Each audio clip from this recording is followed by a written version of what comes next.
እዚ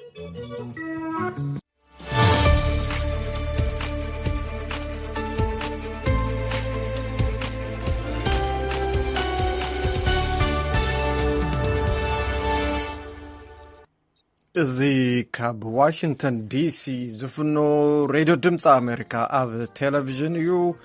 እንተደልይኹም ኣብ ፌስቡክ ወይ ከዓ ኣብ ዩቲዩብ ኣብ ሬድዮ ኣብ ሳተላይት ኣብ ቴሌቪዥን እውን ክትረኽቡና ትኽእሉ ኢኹም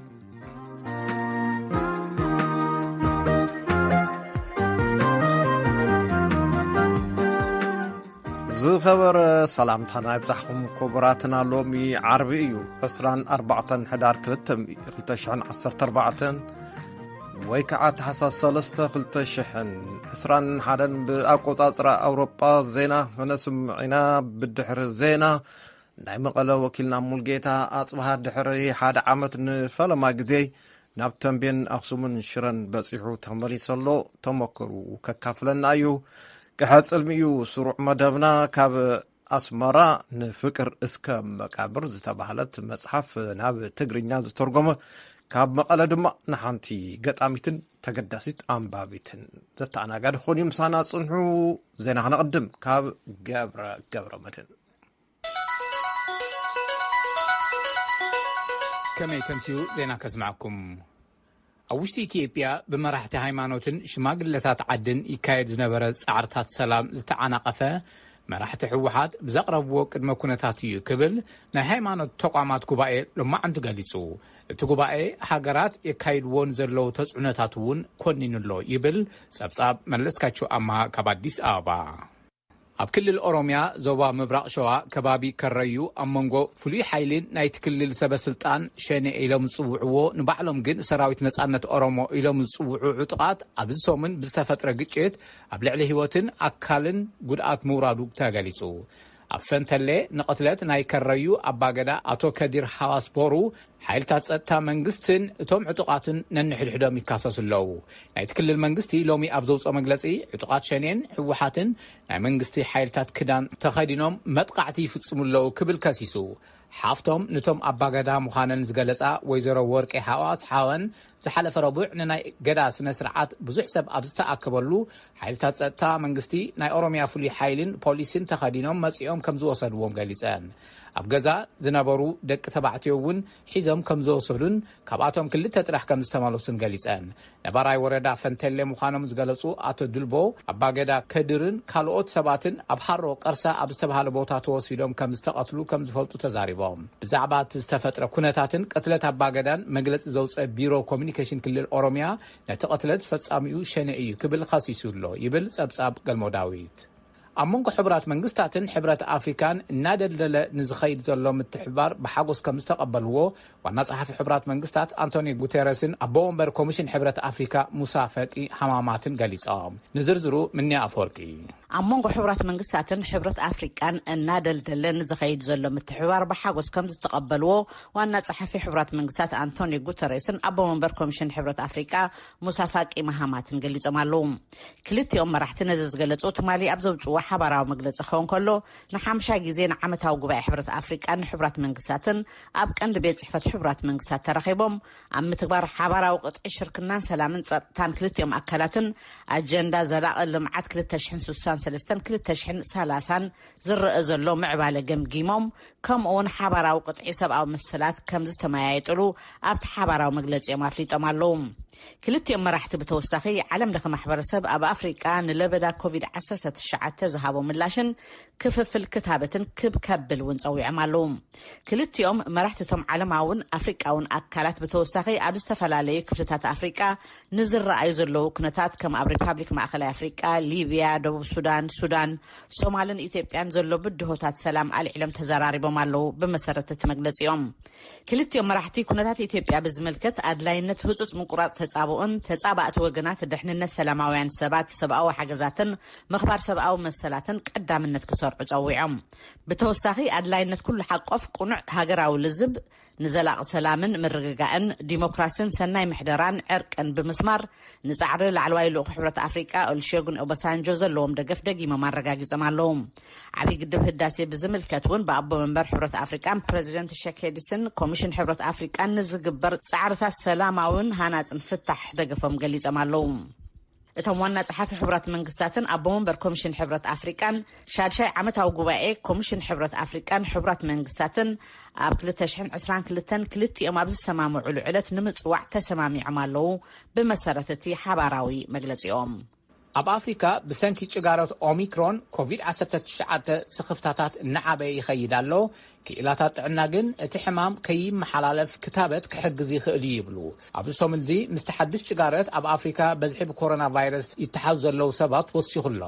ኣብ ኣፍሪካ ኣብዚ ሰሙን 52,000 ሰባት ተመዝጊቦም ካብኦም እቶም 31,000 ኣብ ደቡብ ኣፍሪካ ዝተመዝገቡ እዮም ትማል ሐሙስ መግለጺ ዝሃቡ ዳይሬክተር ማእኸላት ምቁጽጻርን ምክልኻልን ሕማም ኣፍሪካ ጆን ከንጋሶንግ ሃገራት ኣፍሪካ ነቲ ሓድሽ ጭጋረትን ነቲ ለበዳን ንምምካት ሓቢረን ክሰርሓ ጸዊዖም ኣፍሪካ እንተወሓደ 2.2 ቢልዮን መጠን ማለት ዶዝ ክታበት የድልያ እዩ 54 ሃገራት 417.5 ሚልዮን ክታበት ምግዝአን ናይ ኣፍሪካ CDC ገሊጹ ኣሎ ኢራን ነቲ ቅድሚ 6 ዓመታት ጀሚራቶ ዝነበረት ፕሮግራም ኒውክሌር ንዝገተ ውዕል ንኽትደፍኣሉ ጻዕርታቶም ከም ዝሐይሉ ዝገለጹ ሰበስልጣን ኣሜሪካ ቴህራን ብዛዕባ ልዝብ ምስ ሓየልቲ ሃገራት ድሌት ኣለዋ እንተኾይኑ ኣብ ውሽጢ በዓልታት ክንውስን ኢና ኢሎም ኢራን ተገዳስነት ዶ ይስምዓ ኣይፋሉን ኣብ ዝሓፀረ ግዜ ክንንጽሮ ኢና ከም ዝመስለኒ ኣብ ውሽጢ ሓደ ወይ ክልተ መዓልታት ይብሉ ሚኒስተር ወጻኢ ኣሜሪካ አንቶኒ ብሊንከን ኣሜሪካን ኢራንን ካልኦት ሃገራት ተዓዘብቲ ኣብ ዝኾናሉ ኩነት ቀጥታዊ ልዝብ ሶኒ ከም ዘካየዳ እቲ ዜና ይሕብር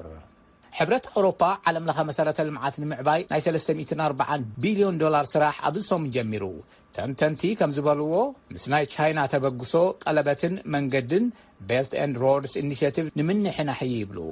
ሕብረት ኣውሮፓ ግሎባል ጌትዌይ ፈንድ ብዝብል ዝጀመሮ ተበግሶ ዝለዓለ ጽፈት ዘለዎ መሰረተ ልምዓታት ከም መስመራት ፋይበር ኦፕቲክ ፕሮጀክትታት መንገድን መስመር ባቡርን ዝኣመሰሉን ምህናጽ ቢልዮናት ዶላር ከቐርብ እዩ ዝበዝሕ ክፋል እቲ 340 ቢልዮን ዶላር ኣብ ክንዲ ብሓገዝ ብልቓሕ ኮይኑ ክሳብ 227 ብኣቆጻጽራ ኣውሮፓ ኣብ ግብሪ ዝውዕል እዩ ኣብ እንግሊዝ ፕሮፌሰር ዓለም ለኸ ፖለቲካ ጆናታን ሆልስላግ ቀንዲ ዕላማ ግሎባል ጌትዌይ ግብረ መልሲ ቻይና ዝወሰደቶ ተበግሶ ቀለበትን መንገድን ይብል ብዙሓት ኩባንያታት ኣውሮፓ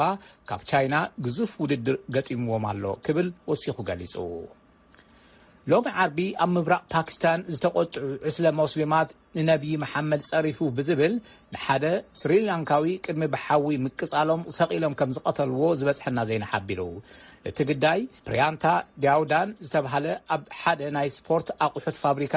ማናጀር ኮይኑ ይሰርሕ ዝነበረ ምዃኑ ፖሊስ ገሊጹ ኣሎ እቲ ግዳይ ናይ ነቢይ መሐመድ ሽም ዘለዎ ፖስተራት ኣወጊዱ ኢሉ መሳርሕቱ ብምዝራቡ ከም ዝተቐትለ ፖሊስ ገሊጹ ኣሎ ሕቡራት መንግስታት ነቲ ንኣፍጋኒስታን ኣብቲ ዓለማዊ ኣካል መን ከም ዝውክላ ውሳነ ንምሃብ ንኻሊእ ግዜ ብምትሕልላፉ ንኣፍጋኒስታን ዘመሓድር ዘሎ ታሊባን ወቂሱ እዚ ውሳነ ኣብ ሕጋዊ መስመር ዝተመርኮሰ ኣይኮነን ምክንያቱ ንህዝቢ ኣፍጋኒስታን ሕጋዊ መሰሎም እዮም ዝኽልክልዎ ዘለው ኢሎም ኣብ ሕቡራት መንግስታት ቀዋሚ ወኪል ታሊባን ኮይኖም ዝተመዘዙ ሶሃይል ሻሂን ኣብ ናይ ጽሑፍ መግለጺኦም ኣስዒቦም ተስፋ ንገብር እዚ መሰልዚ ንወኪል መንግስታት ኣፍጋኒስታን ኣብ ቀረባ ክወሃቦ መታን ንሕና እውን ንህዝቢ ኣፍጋኒስታን ዘገድስዎ ጉዳያት ብዝግባእ ውፅኢታዊ ብዝኾነ መንገዲ ምፍታሕ ክንኽእል ምስ ዓለም እውን ኣወንታዊ ክንገብርን ኢሎም እቶም ወኪል ታሊባን ኣብ ሕቡራት መንግስታት ንሃገራት ንዝውክሉ ናይ ውክልና ፍቓድ ዝህብ ኮሚቴ ዕጾ ኣኼባ ድሕሪ ምክያዱ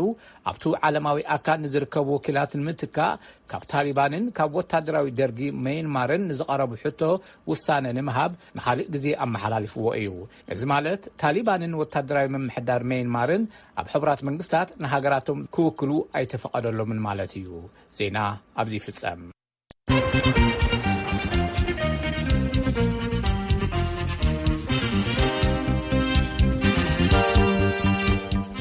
ዜና ካብ ገብረ መድህን ሰሚዕና ክንቅጽል ንመቐለ ክንወስደኩም ኣብ መእተዊ ከም ዝገለጽክዎ ወኪልና ሙልጌታ ኣጽባሃ ንፈለማ ግዜ ናብ ካልኦት ዞባታት ናይ ምኻድ ዕድል ረኺቡ ነይሩ ኣዘራርበየ ኣለኹ ኣበይ በጻሕኻ ኢለዮ ሙልጌታ ይቕጽል كاب 17 كساب إسران كلتن حدار كلتشن 14 عام تمرت ناب كتما أكسوم إلوان كتما شلات تقوعز تمديسم تقوعز كل من قدي بكبابي تنبين بيلونيرو تنبين 5 فلات زحد عام زغطر كينات تجراي بزح وجه كابز تخيل لهم كبابي تات مسماري بوب دلي ناب كتما أكسوم إلوان ناب شيرز تقوعزكو أجرجلوت موقعزيا بعد قرات يكون بتنبين نتقاريت نير مبسنك تفينات عبزوان زي ناي موقعزيا تقدم كميل هميل تونتات نداد ونوسكا نداد سلازي بتجراي استقلالي من قرطات عطيميم ناب تجراي زاتو شقطاتن أكل سوزخون ندادون أتقامي سلازياتون موقعزياون درجة إلا الموالي زكال وحدات مكاينين كمل على سانري كابين نداد كم درخبا بزو حبريتها بلنت منقستاوي موقعزيان قبرت سنين قالوا تكالاتن بستوسنا ملكو ندادي بكوبن زرخبال من قد مفتر كمو موقعزيا تعزيب له تهزباوي موقعزيا قل وبطعمي وحد بزقنا من قديو تهزبي زنكساس له نابتكوا بتاتقون زيز بحال نايبكينا موقعزيا يتعذبون نوح كيلومترات توقعت كامو بمكينة النخر كخلها انت يتعذبك بعينك فلاي بتنبين كنقعد كلنا عم نقدي بزحات استغاثلا مكاين استغاثلا ناي مسارح كويناتون تعذيبه وزوي توسخدما زبط حضراتي تعذيب كيلو عودك خدون تعذب كل خناتي من قدي بخالي قت من قدي تجراي كسب شاشكني مرتفع تجمعي عم نقدون تمارو دفتر حزام تقعدون بيت مرتات كعطو كبيت مرتات ناوتون زراعة كل خناتات بتوسخي أتن أنا أشتكي تمرتات كأزون كلكو تمواز عسلانين خناتات حرشة كميلو كبتي زحلفة أنا زحشي مثل بعيني تعزفون تناي حرشة ماتوت زحشي مثل قال حرصوتون حوريتا نمحتاتي في التنيرة كاب زحلف عامت بزحشات زنابون بونيرو تمهرتون زحشيو أما أخذ تقرأ وين مزحتي كوابيتات تقرأ تنايم بتاع ورار زليغي عاتونمو نعون حقازي غير ولو حشن مهرتكم زرخوا بهم زارو زرخوا أبزن عبيت ختماتات نابنت أب تنبين أبي عدي أب أخصم أب شيرة ون تطونا موال عدل رخيب كاخد كون تدفع قبر اسكي حدا بحدا خدلنا خناتات زن ختماتات كميل له تنبين وقعت ببزح كابس خير إنهم كوابيتات حدا بمقانو تاكتما قرب زحلحل لا رخيبة ببزح من قصاص زرع لا كتما نيرا ناي نقدم قصاصاتون زحشي نيرو أو كوابي نمزنق عون زمرت كله بوتاتا في نيرا اليوم كتما عبي عدي أبزو حزوان قن تزححي لا يريا كابوغتنا عكسوم حدارتون زخبر اللي نشوف تحيزو قدم عمت ناي زخري أب أقسم بناي سراويت إرترا تخيب تبايلو على بلخت كالاتون زقالتو قبل علي سلمان نبرت كتب أقسم استخايدة جاف ناي مذكرتا تبايلو استفلاني مدلوات نيروم يوم أب كتب أقسم تكتما نحدار تونون قونا قوني نمخبار مدلواتنا تخيدة لازم نبرت كتب أقسم بارز تعزقوا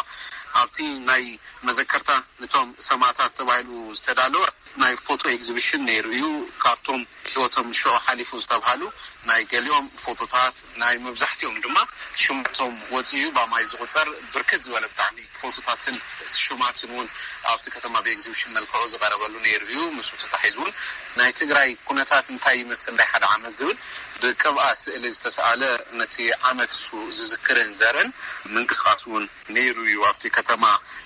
كاب كتما مقال خيدوم سألتي سئلي اكزيبيشن زغاربالو نيرو نتي قدم عامت مذكر مالتي كابو سجيرون أو كتما أكسوم ناي قدم عامت مبال سيمبوزيوم تخيد نير بمبرات يونيفرسيتي مقالن يونيفرسيتي أكسومون بحوار مقان انتاي قاتيمو انتاي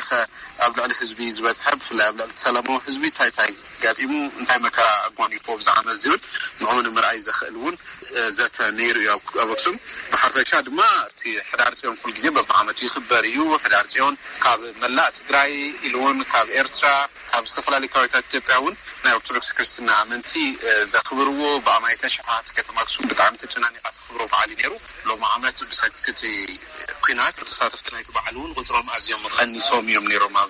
عكسوم لكن بحال زمس الخناتات نمخبار قبر الخناتات تعذيب أب كسوم حدار تصون مالتي أبو قتلون أو كتما شرن داس لا سيمر حنيرة كابتن زرعون كتماتات فازحشت قرب السفلة خناتات زرع كلها كتما نيرة شرن داس لا أبو سجيرو جن أبو كتما كسوم من كتما شرن داس لا تعذب لنا خلت عبيت هوتيلات لو خناتها وايلمون كم زعنوا وزتجلس لنا وكتما كسوم رانا سبع على هوتيل شرن داس لا سدما دجنا هوتيل كانوا استجبروا هوتيلات مكان يتردي قالوا فرسون ساعات زتوحن ساعاتون نكتبوا زي زتعذب كوني بتر بترجعامي بحبرات هجرات زربلو حسرات مجبن ميتن كم يرغب كايو جلسة وزرخفو ما بكسو من شيران وزنجرني بفلا حدوا كوابيتات تنايت ميت خونتات كده جزوال خونتات كم زلوا يتحبر السبب حجوان ما حاجز مجبز رخوا الأدل نات بس لازم متى خبير كم زخونين زجرجو أبجتر كل يوم دخلي كعاتو اللوز فتنا هنا تعسل زلوا قرب لو تعسل يقولوا جند على الخلو أبتكتماتات بحجوان زجاجة مقاني زجر أبتن قطراتون ملا حبري سابلين جند تسفازه ونجارات كل يوم كزارو سماه نفسه مستقبل سكا ملقيتا حافشة مورال منفس نباري كتما أخسم أنت يمثل تنايز حلف عمت خبيد وان كم زحلف منفسون تردو خبيد جزء كم زحلفيو حزي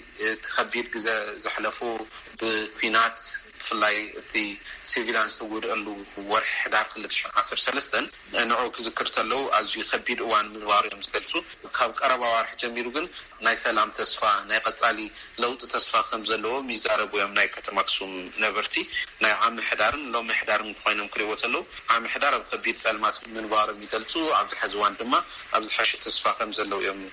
توم نبرتي كتما زقلتو كابت قفعي وصيام كم تزقسكايو هم تون تذكروا نقدمت نمرأين زخدوا منجدي مرأي ويكع أمن داي كم يمكن كساقص زولو زناورة خناتات خبيس لزناورة مذكرين حزن خموس أو نقدن يلهم سلزاملو تمدرخات بمستندة أبو حسابهم زقلتوا بمدرخات النات سنة نيريو تحسابهم بحر مقلات دما تنقط عليه إذا حاسبوا نجارات نفس حشة نوتي كم تصفاص لزلهم أبسط سنة ناين قدو من قصاص الليو دياسبورا نبرت حتى مقسوم أبسط سنة ملفوعو نمحجاز برجت طبعا كيقلبلو تزعجاني نيو لكن بستفلا لي من قد ساعتنا نوعلم من قد بمتكم نتوم تزعجهم سوات نمحجاز من قصاص كان جمبرو تعذيبه. ناي مقالة وكيلنا وجيتها طبعا خبرات يا ولي. يا غني اللي بترى.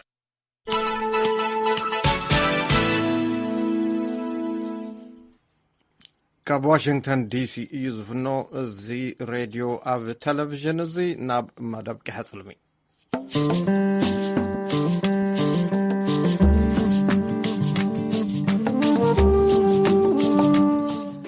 فكر اسك مقابر تبهال نعم حارنيا مصحفية بأديس ألمايو زي تسندت ناب تغرينيا تترجم الله لذا مصحف زترجم أين سور عالم زرعي بهال تا مصحف ببريل سلا زي ترالوت كاب دمسي كم زترجم وني زارب برهان برهي الزراريو ممهر عالم زرعي اب ኢትዮጵያ ነገሌ ቦረና አብስተባሃሉ ቦታዩ ኣብ 1988 ተወሊዱ ወደ 5 ዓመት እንከሎ ምስትድሮን ኣብ ኤርትራ ድሕር መምጽኡ ናይ መባእታ ትምህርቱ ኣብ ቤት ትምህርቲ ዓይነ ስውራን ኣብርሃ ባታ ማእከላይ ደረጃ ኣብ ቤት ትምህርቲ ዳሉል ናይ ካልኣይ ደረጃ ኸኣ ኣብ ቤት ትምህርቲ ኢሳቅ ተወልደ መድህን ድሕር ምክትታሉ ኣብ 2012 ካብ ኮሌጅ ማይ ነፍሒ ብዓውዲ ስነ ቋንቋን ስነ ጽሑፍን ተመሪቆ ንሓሙሽተ ዓመታት ኣብ ኣስመራ ኣብ ዝተፈላለዩ ኣብያተ ትምህርቲ ድሕር መምሃሩ ካብ 2016 ጀሚሩ ኸኣ ኣብ ኮሚሽን ስፖርትን ባህልን ብዝተምሃረሉ ዓውዲ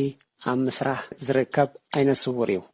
መምህር ዓለም ኣብ ፈልማ ሱሳታት ብሃዲስ ኣለማዮ ዝተጻሕፈትን ብዙሕ ተነባብነትን ኣጥናቆትን ዘተረፈትን ኣብ ዘመናዊ ስነ ጽሑፍ ኢትዮጵያውን መሰረት ከም ዘንጽፈት ዝንገረላን ፍቅር እስከ መቃብር ንስተሰነየት ልቦለዳዊት መጽሐፍ ናብ ትግርኛ ብምትርጓም ብ12 ሕዳር ንኣንበብቲ ዘርጊሕሎ እቲ ቀንዲ ክትርጉማ ዝደረኸኒ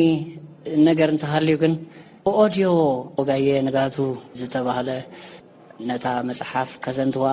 ኣዝዩ መስይጥኒ እንዳ ሰማዓኻ ትርጉሞ ከቢድሞ ከመይ ጌርካ ኢኻ ነዚ ኩሉ ብዶ ሓሊፍካ ኣብ ስራሕ ከቢድ ዝበለ ሓቂም ምዝ ዘሎ ባህርያዊ ስንክልና እቲ ዓይንና ክኸውን ዝኽእል ነገር እዝንና ይናዓና ብዓብዩ እቲ ናይ ምስማዕ ተኽእሎና እዩ ዝበዝሐ ክንሰርሕ ዝኽእለና እሞ ናብ ብሬል ዝተቐየረ ነገር የለን ብፅሑፍ እውን ረኺብና ክነንብቦ ከማን ዕድል ኣይረኸብናን ነዛዛንታ እዚኣ ናይ ባሓቂ ተመስጦ ክገብረለይ ዝኽኣለውን እቲ ናብባ ናይቲ ኣብኡ ዘሎ ኣዘንታዊ እዩ ስለዚ ከዘንትዋ ከለኹ ናይ ባሓቂ ተመሲጠ ይሰርሕ ስለ ዝነበርኩ ትኽብደት ከማን ይረአየኒ ነበረን ምስ ወዳእኩ እዩ ክሳብ ክንደይ ሓያል ምዃኑ ትስራሕ ክሳብ ክንደይ ኣሸጋሪ ምዃኑ ክፈልጥ ዝኽኣልኩ ግን ካብ ኦድዮ ብፍላሽ ረኺበ ኣብ ኮምፒውተር መስእተኽዋ እታ ኦድዮ እንዳሰማዕኩ ፓውዝ እንዳገበርኩ ናብ ጽሑፍ ናይ ትግርኛ ዝቕይሮ ነይረ ማለት እዩ ናብ ገጽ ስለዚ እቲ ስራሕ ክብድ ዝበለ እዩ በቲ ስናምራዊ ክንሪኦ ከለና ግን ንዓይ ትዝሓሸ መካኒዝም ናይ ምቕያር ዕድል ረኺበ ኢለ ምክንያቱ እቲ ሶፍትዌርስ ኣብዚ ሕጂ እዋን ተማሂዙ ዘሎ ቴክኖሎጂ ናይ ብሓቂ ሓጋዚ ኮይኑ ስለ ዝረኸብኩ ማለት እዩ ምናልባት ብንእሽተኻ ከለኻ ኢኻ ናብ ኤርትራ መፂኻ እቲ ቋንቋ ኣምሓርኛ ኣይከበደካ እንዶ ናብ ትግርኛ ክትቅይሮ ኣነ ዋላ እኳ ኣብቲ ንእስነት እዋን ይምፃዳ እምበር ኣብዚ እውን ዝበዝሐ ክፋል ናይቲ ስድራ ቤተይ ኣነ እሕሳስ ልደር ነቲ መሓርኛ መሊኹ ይዘራረብ ይረዳዳእ ንሓድሕዱ ይዕል ስለ ዝኾነ ካብቲ ናቶም ኤንቫይሮንመንት ኣይወፃኹን ስለዚ እቲ ትሕዝቶታት ንዖም ብምስማዕ ንዖም ብምክትታል ብዓብኢኻ በዚ ፊልምታትን ጽሑፋትን ናይ ኣምሓርኛ ብምውካስ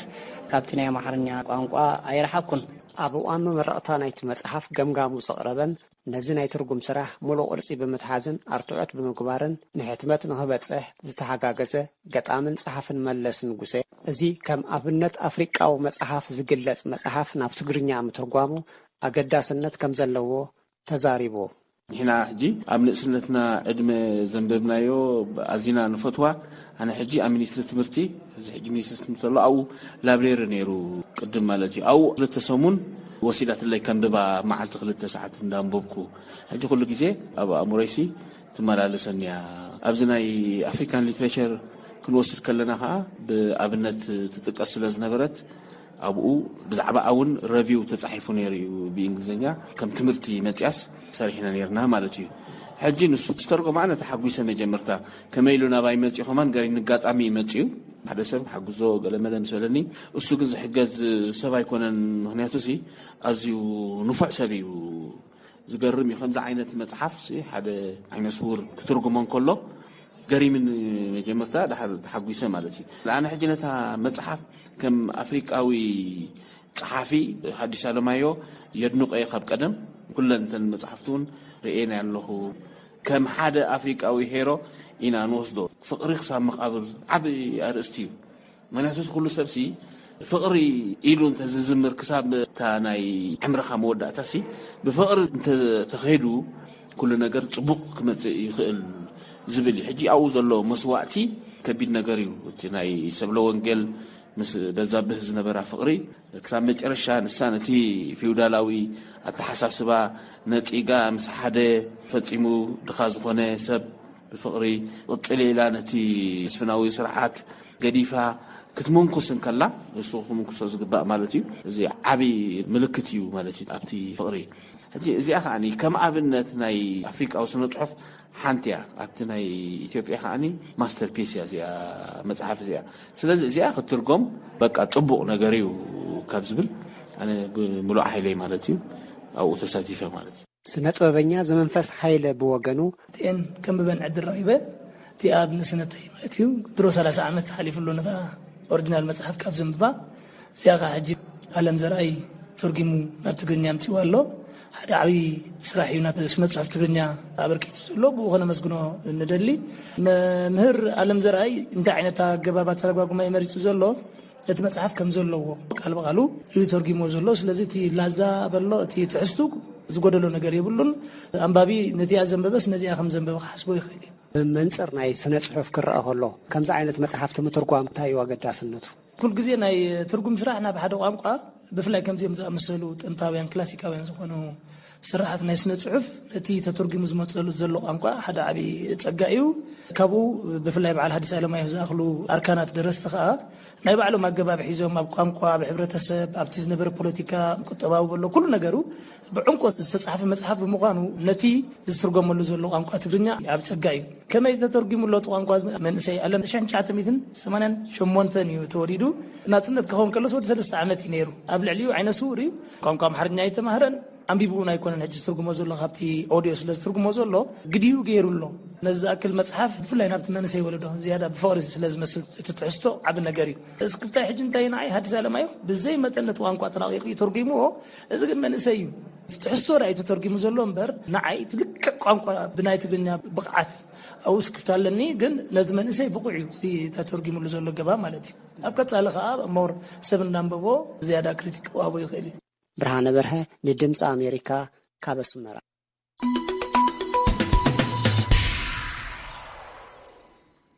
ንመቐለ ክድመለስ ሓንቲ ጋሻ ክነቕርበልኩም ራህል ሃይለ ትበሃል ገጣሚትን ተገዳሲት ኣንባቢትን እያ ወኪልና ኣለመ ፍስሓ እዩ ኣዘራሪብዋ ራህል ሃይለ ሓደ መድብል ግጥሚ ወይ ድማ እኩባት ግጥሚ ጽሒፋ ኣብ ምዝዛምን ክትርከብ ንቕድሚት ኣብ ተዋስኦ ክትነጥፍ ከም ትደሊ ትዛረብ ኣብ ሓደ መሸጢ ስራሕቲ ዕንጨይቲ ተቆጢራ ትሰርሕ ኩሉ ግዜ መጽሓፍ ከተንብብ ሪኣ ራህል መጽሓፍ ምንባብ ገና ተምሃሪት ቀዳማይ ብርኪ እናሃለወት ኣብ ቤት ትምህርቲ ግጥሚ ምንባብ ከም ጀመረት ክትዛረብ ፈላሚቲ ዘንበበታ መጽሓፍ ድማ ብረቕርቕታ ምዃና ትገልጽ ካፍቲ ንመሃረሎም ግጥምታት ሳልሳይ ክፍሊ በተለይ ኣማርኛ ምስ ጀመርና ደሞ በአማርኛም ይኹን ኣብ ትግርኛ መጽሓፍ ለሎ ግጥምታት የንብብ ነራ ድሕሪኡ እሱና ሸምደድኹ ሰልፊ መዝሙር ምስ ዘመርና ገለ ብድሕሪኡ ኣብ ልቐርብ ፕሮግራም ትግጥም ብቃለይ ሸምዲደ የቐርብ ነራ ኣብ ሰልፊ ኣብ ትምህርቲ ቤት ብድሕሪኡ ልክ ራብዓይ ሓምሻይ ምዃንኩ ምስ ጀመርኩ ደሞ ሓወይ ልበወለድ መጽሓፍቲ የምጸለይ ነሩ ላብ ገዛ ራህል ካብ ዘንበበቶም መጽሓፍቲ ብዙሕ ቁም ነገር ከም ዝረኸበት ከም ዝትገልጾ ትሕዝቶኦም ና ልበወለድ ተኾይኑ ስለ ፍቕርለ ስለ ማሕበራዊ ናብራለ ዝገልጽ እዩ ኣብቲ ሓቀኛ ታሪክ ክንመጽእ ተለና ደሞ ማለት ኣብ ህይወት ውሽጢ ብዙሓት ፈተናታት የጋጥሙ እዮም ብዙሓት መሰናኽል የጋጥሙ እዮም ዞም ነገር እሶም እንድሕረፍቲ ሓቀኛ ታሪክ ዝለኣምነት ንሓደ ጠንካራ ሰብ እንድሕር ተጻሒፉ ኮይኑ ቱ ሰብሱ ሃመይ ገይሩ እዩ ኣብ ህይወቶም ለሕለፎም መሰናኽላት ሃመይ ገይሩ ከመፍትሕ ምጽኢሎም ልብል ነገር ትመሃረሉ ኢኻ እና ኩሉ ግዜ ኣብ ህይወትካ ዝገጥመካ ፈተና ዝግጁ ኮይንካ ክትጸንሕና ሃመይ መፍትሕ ምትእልሸሉ ለምህሩኻ ነገራት እዮምና ብልበ ወለድ መልክዕ ተጻሓፈ ኮይኑ ለኣምነት ሓቀኛ ታሪኻት እንየው ግን ኣጻሓፉ ሃም ልበ ወለድ መልክዕ ተልኾን ተመራጽ እዩ ራህል ካብ ዘንበበቶም መጽሓፍቲ ኣዝዮም ዝሰሓብዋን ቀልበይ ገዚኦም እንትብሎም ከም ኣብነት ሓደ ኣምሓርኛ መጽሓፍን ትግርኛ ተልዕል እስካብ ከዚ እኳ ያው ኣንቢበዮ ሓቀኛ ታሪክ ልመሰጠን መጽሓፍ ኣማርኛ ኮይኑ ኣመፀኛው ክልስ እዩ ልብል ቱ ደራሲ ዳንኤል ሁክ ይልበት እዩ ካብ ትግርኛ ያው ልበ ወለድ እዩ ኪዳነ ይልብል መጽሓፍ ካብ ትግርኛ ደሞ እና ዳናይት ከዚ ኣብ ሓቀኛ ታሪክ ዝተደረኸ መጽሓፍ እዩ እና እሱ ሓቀኛ ታሪክ ስለልኾነ ስለ ብጣዕሚ እፎትዮ እና ለድነቕ ኩሉ ምክንያት ለዛ ቆልዓኡ ጥንካረተታ በቃ ማለት መጽሓፍ ከንብብ ተለኹ ኩሉ ግዜ ናዚ ሰብ ጥንካረ እየ ልርእና ኩሉ ግዜ ስለ ጥንካረ እና ስለ መሰናኽላት ምሕላፍ ብለድህ መጽሓፍ ተኾይኑ ብጣዕሚ እየ ልፎት ምክንያቱም ለባዕለይ ለተማሂረ ጠንካራ ልክኾን ስለልገብረኒ ማለት ራህል ንቅድሚት ኣብ ሓቀኛ ታሪክ ተደረኸ መጽሓፍ ንምጽሓፍ ከም ትብህግ እንትትዛረብ ዛጊድ ሓደ ንሕትመት ዘይበቀይ መድብል ግጥምታት እውን ኣዳልያ ኣላ ለመጽሓፍ ግጥሚ ሙክርያ ተተሳኺዕለይ ግጥሚ ልክሐትም እና ኖርማል ደሞ ለወይ ላብ ልበ ወለድ ወይ ልበ ወለድ መጽእት ኣለና ደሞ ሓቀኛ ታሪክ እየ ክጽሕፍ ልደሊ ማለት ናሰብ ህይወት ታሪክ ትኽክለኛ ልተፈጸመ ኮይኑ ግን ፍልይ ልበለ ማለት ልሰብ ከምህር እዩ ኢለ ልሓስወና ፍልይ ልበለ ሓቀኛ ታሪክ ተግኒ ወና መጽሓፍ ሓሳብ እዩ ንራህል ንቅድሚት ኣብ ምንታይ ከም ዝረኽባ ምስሓተት ክዋ ተዋሳኢት ኮይነ ኣብ ፊልምታት ክትረኽበኒ ኢኻ ወና ጎኒ ድማ ጋዜጠኝነት ትምህርቲ ክመሃር መደብ ኣለኒ ኢላትንላ ማለት ካብ ቆልዓይ ልምነዮ ዝነበርኩ ኣርቲስት ክኾን እዩ ኣጋጣሚ ምስትኻ ዝለሎ ኩነታት እዩ ዘይተሳኽዕ እምበይ ጀሚሮ የለ ላፍትና መወዳእታ ኩነታትና መብጻሕ ዕድል ኣግኒ ነይራያ እና ኣብ ድራማ በተለይ ኣብ ትወናና ኣብ ድርሰት እየ ዘብል ካብ ቀፂሉ ኣብ ጋዜጠኝነት ደስ ይብለኒ እዩ ድሕሪ ኸዚ እንደውም ክመሃሮ ልደልም ጋዜጠኝነት እዩ ጎና ጎን እቲ ድራማ ምናሰራሕኩ ማለት ያው እቲ ግዜ ምስ ተስተኻኸለ ከምዚ ዓይነት ሓሳብ እኔ ንልቐጻሊ ንሬድዮ ድምፂ ኣሜሪካ ኣለም ፍስሓ ካብ መቐለ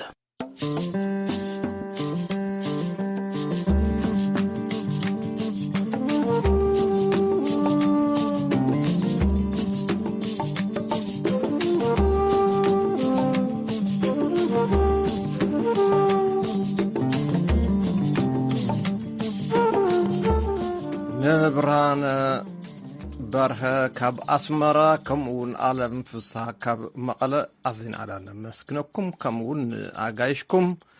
ኣዚና ነመስግኖም ክቡራትና ንሎሚ ዓርቢ ዘቕረብናልኩም መደባት እዞም ዝተኸታተልኩሞም እዮም ነይሮም ቪኦኤ ኣብ ቴሌቭዥን ንሎሚ ዓርቢ ዘዳለዎ መደባት እውን ፈጺምና ኣለና ጽባሕ ቀዳምን ሰንበትን ኣብ ሳተላይትን ኣብ ቴሌቭዥን ክትረኽቡና ኢኹም ሰላም ይሕድረና دحان حدروا